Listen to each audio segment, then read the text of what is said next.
오늘 본문에 등장하는 두 제자는 예수님의 12제자에 포함된 사람은 아니지만 동일한 생각으로 예수님에게 희망을 걸고 예수님 곁에서 예수님을 주목하고 했던 사람임에 틀림없습니다. 그런데 예수님께서 십자가에 못 박혀 돌아가셨다, 처참하게 죽어가는 그 모습, 그 광경을 지켜보고 있었던 이 사람, 오늘 본문에 보니까 글로바라고 이름이 나오는데, 이 자는 어쩌면 학자들의 연구 결과에 의하면 이른 새벽 예수님의 무덤을 찾아갔던 작은 야고보와 요새의 아버지, 그의 어머니 마리아의 남편이었을 것이다. 그리고 또 한 사람은 이 글로바의 부인이 바로 그 요새의 어머니 마리아였을 거다. 그래서 부부가 모든 것에 대해 기대를 했다가 예수의 십자가 앞에 실망과 절망하고 엠마오라고 하는 곳으로 낙향의 길을 걸어가고 있었다라는 이야기입니다. 여기서 엠마오에 주목해 보십시오. 엠마오가 어디 있는지 학자들은 밝혀내지를 못하고 있습니다. 여기선 장소가 중요한 것이 아니라 엠마오, 헬라어로 엠마우스라고 그래요. 엠마우스라고 하는 이 단어는 히브리어 하마라고 하는 단어에서 해석된 단어인데요, 이 단어는 뭐냐면 따뜻한 샘, 온천이라는 뜻이에요. 로마의 속국에 있었던 이스라엘, 로마 황제가 다스리는 모든 식민지 국가들 통치함에 있어서 항상 로마 황제가 중요시 여겼던 것이 뭐냐면 이 온천이었어요. 이 스파라고 하는 이 온천이 있는 곳에는 항상 타락한 문화가 따라다녔다고 하는 것을 우리는 주목할 필요가 있어요. 로마에도 가보면 온천이 세워졌던 곳, 온천 옆에는 반드시 장려촌이 자리를 잡고 있었다라고 하는 것입니다. 온천의 출발점은 세상의 타락의 문화와 함께 병행하고 있다라고 하는 거예요. 그런데 엠마오가 바로 이 스파를 의미하는 온천이라는 의미다, 이것입니다. 부활한 예수님을 가슴에 품지 못하게 될 때 그들을 위해 구원하기 위해 십자가에 짊어지셨다가 살아나신 예수님이지만 그 예수님을 품지 못할 때 그들의 발걸음은 예루살렘을 향한 것이 아니라 세상의 타락이고 세상의 음란 문화가 성행하는 엠마오로 발걸음을 향할 수밖에 없었다라고 하는 것입니다. 이 엠마우스라고 하는 헬라어의 또 다른 뜻은 잊혀져 가는, 멀어져 가는, 이런 의미가 있어요. 구원이 있고 부활이 있는 예루살렘으로부터 멀어져 가는, 잊혀져 가는, 사명을 상실해 가는, 이런 의미를 담고 있는 곳이 엠마오였었다라고 하는 것입니다. 오늘 말씀을 통해 하나님께서 우리에게 주시고자 하는 영적인 메시지, 하나님의 마음이 도대체 무엇일까? 오늘 말씀을 통해 같이 살펴보며 은혜를 나누려고 합니다. 첫 번째로 오늘 말씀을 통해 우리에게 주시려고 하는 하나님의 마음은요, 세상의 방식으로는 결코 진리를 볼 수 없다입니다. 다른 말씀으로 바꿔 얘기하면 예루살렘으로 향하고 있는 발걸음이 있는 한 그 사람에게는 부활한 예수님이 절대로 보일 수 없다라고 하는 말씀입니다. 오늘 읽은 말씀 중에 15절, 16절 같이 읽어봅니다. 그들이 서로 이야기하며 문의할 때에 예수께서 가까이 이르러 그들과 동행하시나 그들의 눈이 가리어져서 그인 줄 알아보지 못하거늘입니다. 예수님과 가까이 지냈을 것이고 예수님을 생생하게 지켜보고 있었고 예수님에게 소망을 품고 살았던 그들이지만 그들이 세상의 길을 기울이고 그들의 발걸음이 엠마오를 향해 치닫고 있는 동안 예수님이 그들 가운데 개입하셔서 함께 이야기를 주고받으며 동행하고 있었지만 예수님이 예수님으로 보이지 않았다. 그 이유는 그들의 눈이 가리어져서입니다. 우리들도 아무리 신앙생활을 한다고 하지만 역시 교회에 중직을 맡고 직분을 가졌다고 하지만 그 마음속에 부활의 예수의 영으로 충만하지 않고 여전히 엠마오를 향하는 세상의 영으로 가득 채워져 있을 때 예수님은 보이지 않는다 이거예요. 진리는 보일 수 없다라고 하는 교훈을 우리에게 가르쳐 주는 것입니다. 이들은 마음이 닫혀 있었어요. 생각이 닫혀 있었어요. 신앙이 닫혀 있었어요. 절대로 하나님이 보여지지 않는 한 그들에게는 하나님의 세계를 볼 수 없는 한 하나님이 주고 싶은 영적 세계의 축복을 누릴 수 없는 거예요. 나에게 감정이 앞서서 나를 가로막게 될 때 하나님을 볼 수 없다. 이런 이야기입니다. 이런 상태에서는 아무리 내가 몸부림치고 기도한다고 한들 내 눈이 가리어져 있기에 하나님이 보이지 않는다 이거예요.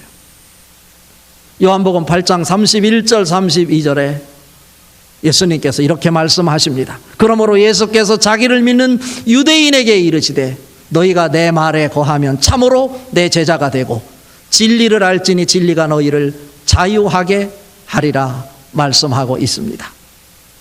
요한복음 8장 56절에 예수님이 태어나시기 전보다 2000년 전에 살았던 아브라함에 대해서 이렇게 말합니다. 너희 조상 아브라함은 나의 때 볼 것을 즐거워하다가 보고 기뻐하였느니라 말씀합니다. 무엇입니까?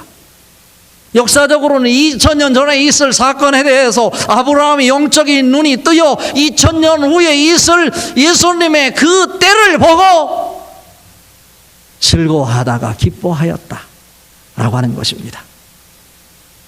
사랑하는 성도 여러분, 단순히 세상에 보이는 것이 전부라고 생각하지 마십시오. 여러분이 하나님을 믿는다고 하면서도 여전히 엠마오를 지칭하는 세상의 그 생각으로, 세상의 논리로 여러분 가슴에 가득 채워져 있을 때 여러분이 아무리 예배를 드리고 신앙생활을 한다고 하더라도 하나님의 세계는 보이지 않을 것입니다. 고린도후서 4장 18절에 이렇게 말씀하십니다. 우리가 주목하는 것은 보이는 것이 아니요 보이지 않는 것이니 보이는 것은 잠깐이요 보이지 않는 것은 영원함이로다. 할렐루야. 보이는 세계에 만족하는 것이 아니라 하나님이 계신 영적인 세계, 영적인 눈이 뜨여 하나님을 볼 수 있는 축복의 사람들 될 수 있기를 주님의 이름으로 축복합니다. 소돔과 고모라 성이 멸망할 때 불유황으로 그들을 멸망할 때 그들은 다급한 나머지 출입문을 빠져나가고 싶었지만 자기 눈앞에 있는 출입문조차도 그들 눈이 가리워져서 보지 못하고 유황불에 다 죽어 멸망하는 모습을 우리는 성경을 통해 발견하게 됩니다. 특별히 오늘 본문 말씀과 연관하여 예수님의 십자가 사건과 연관하여 그 누구보다도 예수님을 고대하고 하나님을 사랑하며 예수님을 메시아로 기다렸던 유대인들, 세상의 것으로 가득 채워지니 예수님이 메시아로 보이지 않았던 거예요. 자기 앞에 있는데도 불구하고 그들의 눈이 어두워져 이스라엘을 혼란스럽게 만드는 이런 선지자인 줄 알고 그를 모함하여 그를 십자가에 못 박아 죽이는 어처구니 없는 일을 자행하게 되는 것을 보게 되는 것입니다. 어쩌면 예수님은 그들이 기다리고 고대했던 메시아였지만 그들에게 불청객이었다라고 하는 것입니다. 우리들의 모습이 유대인의 모습이 아닌가요? 예수를 열심히 믿는다고 하면서 하나님을 사랑한다고 하면서 예수님이 우리 가운데 와서 우리의 이야기 속에 개입하셔서 우리에게 대화하시는데도 불구하고 여전히 예수님인 것이 보여지지 않았다. 눈이 가리워져서 그렇다. 이렇다면 얼마나 불행이겠습니까? 그런데 그들이 길을 갈 때 십자가를 말했고 예수 부활을 말하게 될 때 비로소 그들의 가슴이 뜨거워지는 역사로 발전하는 단계로 치닫게 되는 것을 우리는 보게 됩니다. 누가복음 24장 45절에 예수님께서 제자들에게 말씀하십니다. 이에 그들의 마음을 열어 성경을 깨닫게 하시고입니다. 우리의 닫혀진 마음, 닫혀진 영안의 눈은 그냥 뜨여지는 것이 아니라, 내가 노력한다고 되는 것이 아니라 예수님께서 개입하셔서 우리의 마음을 열어줄 때 가능한 것인데, 그것은 엠마오를 상징하는 세상의 생각으로 가득 차 있을 때 불가능하다 이것입니다. 부활한 예수의 영으로 내 속에 가득 채워질 때 나의 닫힌 문은, 닫힌 생각은 열려지게 될 것입니다. 영의 눈이 온전히 열려지는 축복이 여러분에게 있어지기를 주님의 이름으로 축복합니다. 두 번째로, 오늘 말씀을 통해 우리에게 주시려고 하는 하나님의 메시지는, 하나님의 사람은 말씀으로 마음이 뜨거워져야 한다 입니다. 어떻습니까? 여러분 신앙생활 하면서, 인생을 살아가면서 여러분 속에 말씀이 작동되어 마음이 뜨거워져 불이 활활 타오르는 경험이 있으십니까? 모세가 미디안 광야에서 40년 동안 철저하게 낮아지는 훈련을 하고 자기를 비우는 훈련을 해서 온유한 자가 되었을 때 호렙산 떨기나무 가운데 불꽃이 활활 타오르는 것을 경험할 수 있었습니다. 오늘 읽은 말씀 중에 32절 말씀 같이 읽어봅니다. 그들이 서로 말하되 길에서 우리에게 말씀하시고 우리에게 성경을 풀어주실 때 우리 속에서 마음이 뜨겁지 아니하더냐 하시고 입니다.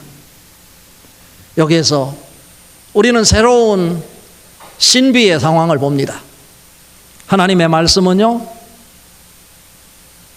세상을 창조하신 말씀입니다. 불치병을 고친 말씀이고, 예수님께서 죽은 지 나흘이 됐던 나사로를 살려내신 창조의 말씀이고, 치유의 말씀이고, 능력의 말씀입니다. 영생의 말씀입니다. 그런데 오늘 보니까 예수를 알아보지 못했던 이들, 갑자기 예수님이 그들의 집에 들어가서 떡을 들고 축사하시고 그들에게 띄워주실 때 그들의 마음이 뜨거움을 느꼈다 이것입니다.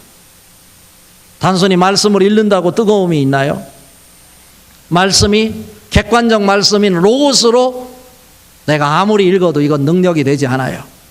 내가 말씀을 읽는 동안 부활의 영이신 성령님이 말씀 속에 작동하게 될 때 비로소 성령의 역사로 말미암아 말씀이 나에게 능력이 되어 내 가슴을 뒤흔들고 내 인생을 뒤흔들며 나도 모르게 그 십자가 능력이 내 가슴에 와닿아서 활활 타오르는 뜨거움으로 내 마음을 사로잡게 된다 이것입니다. 나도 모르게 성경을 읽는 동안 가슴이 찡함이 느껴지고, 하나님의 말씀이 살아있음이, 생동감이 있음이, 하나님 말씀이 꿈틀거리는 것이 보여지고, 그래서 내 눈에서 나도 모르게 눈물이 쏟아져 흘러내리는 것을 경험하게 되는 것입니다. 그러한 축복이 여러분에게 있어지기를 바랍니다. 요한복음 5장 39절에 말합니다. 뭐라고 말씀하시냐면, 너희가 성경에서 영생을 얻는 줄 생각하고 성경을 연구하거니와 이 성경이 곧 내게 대하여 증언하는 것이니라 말씀하고 있습니다. 성경에서 이런저런 이야기를 하고 말씀을 하는 것은 결국 우리를 위해서 십자가에 못 박혀 돌아가시고 3일 만에 부활하신 예수님에 관해 증언하는 말씀이라 이것입니다. 그 말씀이 여러분에게 로고스로서의 말씀이 아니라 여러분 가슴을 뭉클하게 만들고 여러분 삶 속에 능력으로, 치유의 역사로, 새 창조의 역사로 작동하는 레마의 말씀이 될 때 여러분 인생에 새로움을 경험하게 될 것이고, 그 상황 속에서 성령님이 여러분이 대하는 말씀 앞에 작용이 될 때 비로소 여러분 마음이 뜨거워 불타오르는 것을 목도하게 될 것입니다. 그런 축복이 여러분에게 넘쳐나기를 주님의 이름으로 축복합니다. 디모데후서 3장 16절 17절에 말씀합니다. 모든 성경은 하나님의 감동으로 낸 것으로 교훈과 책망과 바르게 함과 의로 교육하기에 유익하니 이는 하나님의 사람으로 온전하게 하며 모든 선한 일을 행할 능력을 갖추게 하려 함이라 말씀하고 있습니다. 에레미야 선지자를 우리는 너무나 잘 아는데, 에레미야 선지자가 하나님 앞에 부름을 받을 때 그는 스스로 나는 아이다, 내가 그 일을 할 수 없다고 거절했던 자입니다. 그러나 그가 말씀을 묵상하면서 그 마음이 뜨거워짐을 느끼게 될 때 그 뜨거운 가슴을 주체할 수 없어서 그가 고백하는 말씀이, 친구들이 모함하고 자기가 전하는 말씀 앞에 조롱하는 그들 앞에 여러 상황 속에 회의적인 생각도 있었지만 그가 접하는 하나님의 말씀이 그 가슴을 뒤흔들고 그 마음에 뜨거운 활활 불타오르는 성령의 불로 사로잡게 될 때 에레미야 20장 9절에서 그는 고백하기를 내가 다시는 여호와를 선포하지 아니하며 그의 이름으로 말하지 아니하리라 하면 나의 마음이 불붙는 것 같아서 골수에 사무치니 답답하여 견딜 수 없나이다. 이런 고백을 하게 되는 것입니다. 말씀이 성령으로 작동될 때 여러분 삶을 주장하고 뒤흔들고 인생을 바꿔놓는 축복의 장을 만들어내게 될 것입니다. 베드로는 어떻습니까? 예수 그리스도의 십자가 앞에 예수를 계집종의 앞에서 부인했던 자이죠. 빈무덤을 확인하고도 예수 부활을 확연하게 믿지 못했던 이 예수 제자 수제자였던 베드로였지만 그가 말씀에 사로잡히게 될 때 뜨거운 가슴으로 주체할 수 없어서 협박하는 대제사장들 앞에 산헤드린 공회 의원들 앞에서 그가 담대하게 목숨을 내걸고 내가 보고 들은 것을 말하지 않을 수 없다. 사도행전 4장 20절에 말씀하고 있는 것입니다. 여러분 가슴도 하나님의 말씀이 작동되어 뜨거움으로 활활 불타오를 수 있는 영성의 사람 될 수 있기를 주님의 이름으로 축복합니다. 오늘 말씀의 결론입니다. 새로움을 창출하는 모습이어야 한다입니다.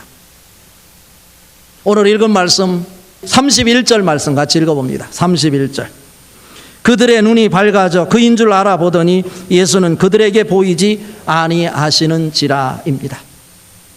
제가 이 말씀을 읽으면서 이 말씀이 이해가 되지 않았어요. 그들이 말씀을 나눌 때 가슴이 뜨거워졌다고 그랬어요.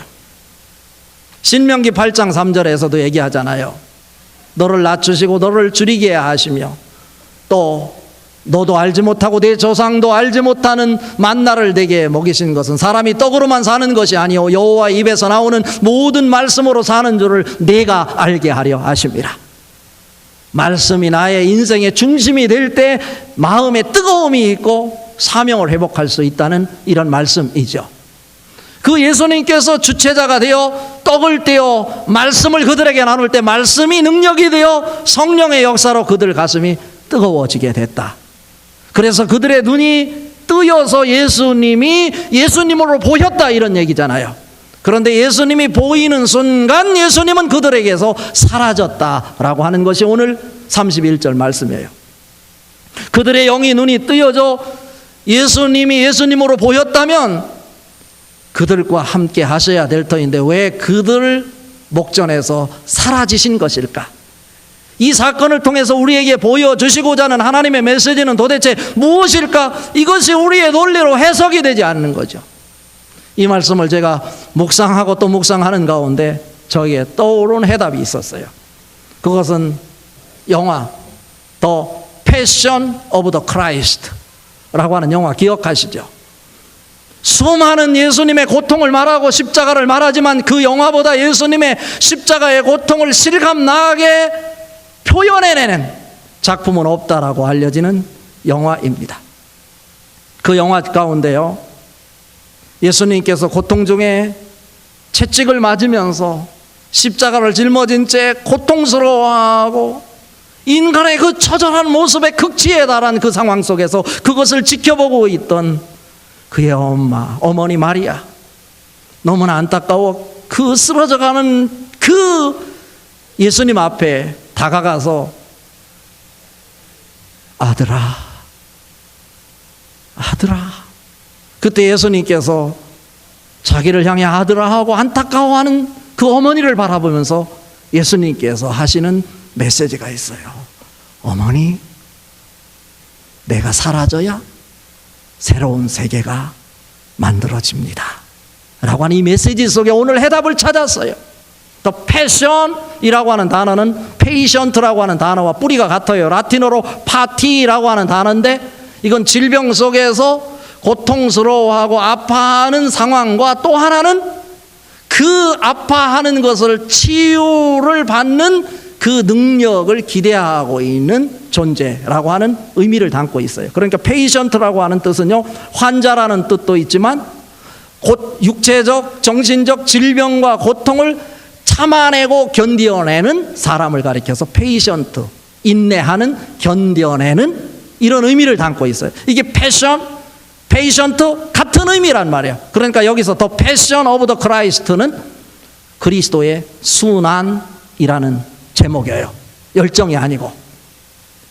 영국에요, 실제로 어떤 일이 있었냐면 영국 문화원에서요 102개국 나라에 4만 명이 넘는 사람을 통해서 이 영화를 보고 조사를 했어요. 우리가 가장 실감나고 나에게 다가오는 단어가 무엇이냐 했는데 탑 5가 정해졌는데요, 첫 번째 단어가 mother, 어머니라는 단어였어요. 두 번째 단어가 passion이라는 단어였고, 세 번째가 smile이라는 단어였어요. 그리고 네 번째가 love라고 하는 사랑의 단어였고, 다섯 번째가 eternity, 영원이라고 하는 단어였어요. 빌립보서 1장 18절에 이렇게 말씀합니다. 그러면 무엇이냐? 거칠애로 하나 참으로 하나 무슨 방도로 하든지 전파되는 것은 그리스도이니 이로써 나는 기뻐하고 또한 기뻐하리라. 바울이 감옥에 있음에도 불구하고 수많은 사람들이 바울을 모함하며 바울의 가슴을 찢어놓고 상처를 주고 있는 거예요. 그런데 바울은요, 그 감옥 속에서 자기를 모함하고 자기 가슴을 찢는 사람들을 향해 주눅 들고 처절한 모습으로 있었던 것이 아니라, 나를 짓밟고 내 가슴을 찢어놓는 사람이 있다 할지라도 그런 과정을 통해서 전파되는 것은 그리스도라면 이로써 나는 기뻐하고 또한 기뻐하리로다 라고 하는 메시지입니다. 여러분, 사랑하십시오. 예수님이 그들 앞에서 더 이상 보이지 않고 사라진 이유는 무엇입니까? 내가 이 세상으로부터 사라질 때 비로소 새로운 세계가 만들어질 것이다. Through Jesus Christ, 예수 그리스도를 통해서, through on cross, 십자가를 통해서 라고 말입니다. 우리 이 시간 다시 결단해야 하지 않겠습니까? 남에게 상처를 주는 자, 주눅들어 있는 자신이 없는 사람이 아니라 예수님이 우리의 마음이 뜨거워져 우리 앞에 영의 눈이 뜨여 예수가 보였는데 보이는 순간 우리 앞에서 사라지신 이유는 나가 아닌 너를 통해서 나의 영으로 충만하여 엠마오가 아니라 예루살렘으로 가서 새로움을 창출해내는 자가 되어야 된다. 이 사실을 가르쳐주고 싶은 것입니다. 힘들지만 어렵지만 내 가슴에 더 패션이 단순한 그리스도의 순환으로 끝나는 것이 아니라 사명으로 불붙어 사명을 위한 열정으로 새로움을 창출하는 자리에 서게 되어야 된다, 이런 말씀입니다. 상황을 초월하 여러분 가슴 속에 부활의 영으로 가득 채워짐으로 기쁨이 넘쳐날 수 있기를 바랍니다. 여러분은 삶의 질이 바뀌어질 수 있기를 바랍니다. 삶의 방향도 바뀌어질 수 있기를 바랍니다. 삶의 모습도 바뀌어질 수 있기를 바랍니다. 십자가를 만들어내고 부활을 만들어내는 사람의 모습으로 말입니다. 여러분, 부활한 예수의 영으로 충만하여 마음이 뜨거워지고 사명이 되살아나고 세상에서 누리지 못하는 하늘의 기쁨이 충만하여 얼굴 속에 하늘의 빛이 찬란하게 하늘의 별처럼 빛날 수 있기를 주님의 이름으로 축복합니다.